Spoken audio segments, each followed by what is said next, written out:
Dari Sublaser di sini, nah kali ini kita akan bahas ras dari sang Joy Boy. Nah mari tanpa basa-basi lagi, kita langsung saja wadaw. Those stories, I'm a fool for your love.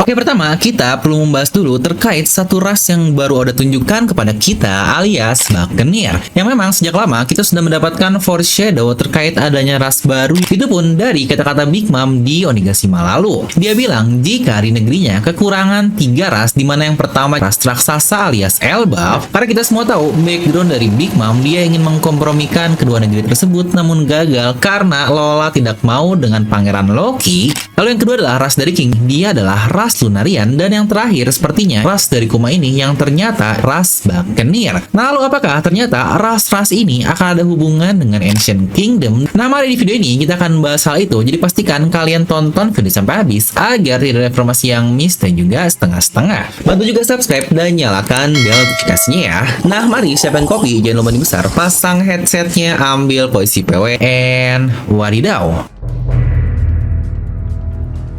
Dimana ras di dunia One Piece ini adalah hal yang sangat-sangat menarik sekali, seperti ras kurcaci dari Tontata, ada juga ras Fishman dimulai dari Mermaid, Merman, dan banyak hal lainnya juga. Serta ada juga ras raksasa seperti ras Elbaf, lalu juga ada ras binatang seperti Sukuming. Nah jadi apakah dua ras terbaru yang diberikan kepada kita akan ada hubungan dengan Joy Boy? Terutama yang paling baru yaitu ras Buccaneer. Nah dimana kemungkinan Joy Boy adalah ras Buccaneer ini memang sangat-sangat tinggi sekali. Kenapa? Pertama, Buccaneer ini adalah salah satu ras di One Piece yang menceritakan kisah nikah secara terang-terangan, atau ini ibarat suku Shandian lah yang terus menurunkan adatnya dalam menyalakan api Sandora dan berbagai hal semacamnya. Tapi untuk ras Buccaneer ini sangat spesifik sekali, mereka membahas tentang nikah, satu hal yang sangat-sangat tabu sekali bagi pemerintahan dunia yang ingatlah ketika Wushu mendengar hal itu dari sesama teman di penjaranya, bahkan tahanan tersebut langsung dihilangkan dari dunia ini. Dan konflik akan hal ini pula sudah pernah kita lihat di chapter 1037 kemarin saat Gorosei berkata bahwa nama buah iblis itu pun dihilangkan dari sejarah, ya, yang bukankah dari situ saja sudah cukup masuk akal jika Joy Boy sendiri atau nikah inilah ras Buccaneer di masa lalu, dan keturunan-keturunannya di masa depan akan terus menceritakan kisahnya sebagai seorang pahlawan yang akan membebaskan orang-orang yang kita tahu bahwa nikah ini disebut sebagai Warrior of Liberation.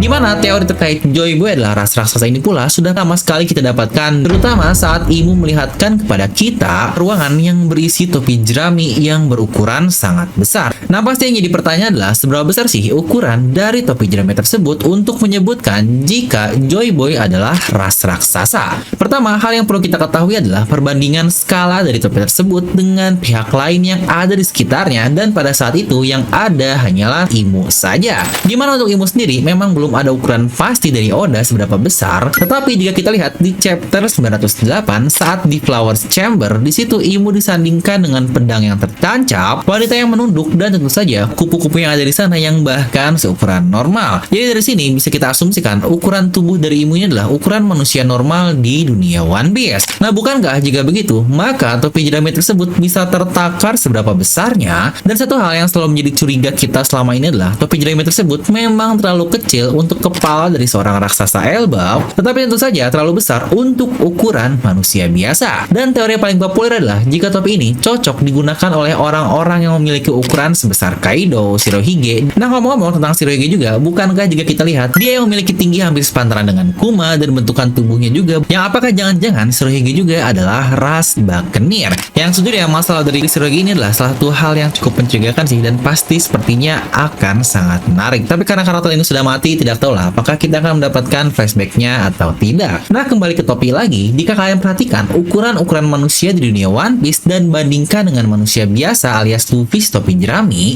bukankah perbedaannya sangat-sangat masif sekali? Topi di Pangaya digunakan oleh raksasa, jelaslah akan kekecilan kan, yang memang sejujurnya paling masuk akal jika manusia menggunakannya adalah orang-orang yang seukuran dengan Kuma. Dimana kita juga tahu ras Buccaneer ini kenapa sangat dibenci oleh pemerintahan dunia, karena mereka memiliki dosa yang sangat besar yang dilakukan di masa lalu. Setidaknya itu menurut pemerintah dunia ya, yang bahkan ketika Kuma langsung bertemu dengan Saint Saturn waktu kecil, di situ pun dia berkata tidak ada manusia yang terlahir jahat atau baik. Dan Kuma pun melanjutkan kalau dia memiliki kemampuan apapun, dia akan menggunakan kekuatan itu untuk menolong banyak orang seperti Nika. Dan lagi-lagi di sini Saturn pun berkata langsung kepada Kuma kalau itulah alasan kenapa rasmu akhirnya dihilangkan. Ya benar, sesuai yang sudah kita prediksikan sejak lama, dosa besar yang dimiliki oleh ras Buccaneer adalah mereka sangat menjunjung tinggi terkait nikah ini yang bahkan diwariskan secara turun-temurun, yang itu pun akhirnya membuat ras Buccaneer harus terlahir sebagai budak pemerintahan dunia, atau jika tidak ya sudahlah, mereka harus mati saja. Jadi bisa dibilang selain pemerintahan dunia mencegah terlahirnya nikah di masa depan dengan cara mengambil boyband gomo-gomo tersebut selama 800 tahun, walau kita semua tahu bahwa mereka selalu gagal, yang akhirnya salah satu alternatif lain menghilangkan semua ras yang ada hubungan dengan Nika atau Joy Boy.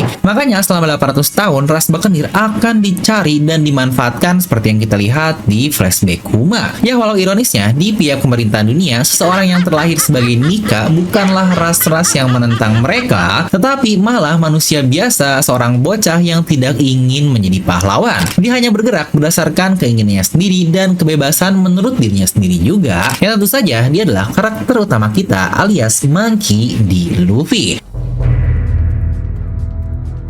Nah tapi mungkin dari kalian akan ada yang sadar, lah bang, bukannya ada ras lain yang juga mirip seperti ras Buccaneer. Yang lebih jauh lagi, mereka juga ingin dimusnahkan dari dunia ini. Ya benar, jika itu adalah ras dari Lunarian. Dimana dua ras ini yang kita ketahui ada hubungan dengan Joy Boy secara langsung. Dimana ras Lunarian mereka menyebut kata Joy Boy, dan Buccaneer mereka menyebut nama Nika. Entah nih apakah teori-teori selama ini benar jika Joy Boy sama dengan Nika, yang berarti kedua ras tersebut bukan masing-masingnya mengidolakan sosok yang sama walau dengan sebutan yang berbeda. Yang bahkan kita pun tahu ras Lunarian sangat diincar oleh pemerintahan dunia dan akan memberikan 100 juta berry hanya untuk mereka-mereka yang memberitahu saja. Jadi memang seberbahaya itulah ras dari Lunarian ini. Yang tidak hanya itu, kedua ras ini pula dijadikan bahan eksperimen oleh Vegapunk. Buccaneer dibuat manusia klon seperti Pacifista dan yang lain-lainnya, di mana Lunarian dibuat klon untuk ras tertinggi seperti Seraphim,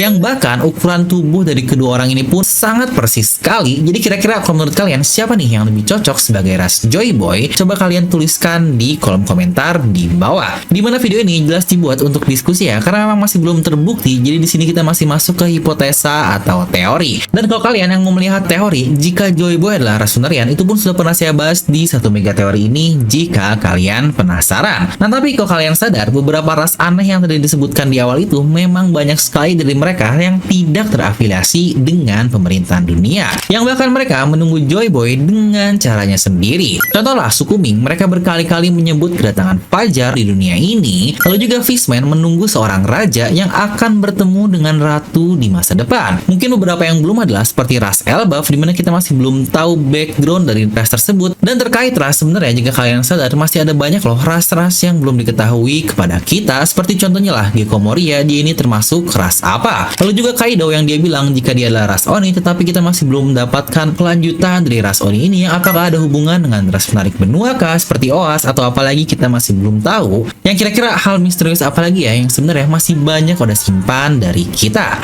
Nah jadi itu untuk video kali ini, kalian bisa tuliskan pendapat kalian di kolom komentar di bawah. Dan seperti biasa, semoga kalian terhibur dengan video ini. Like aja kalian suka, dislike aja kalau suka, jangan lupa untuk subscribe dan juga share video teman kalian. Gue Devi pamit, and I'll see you guys next time.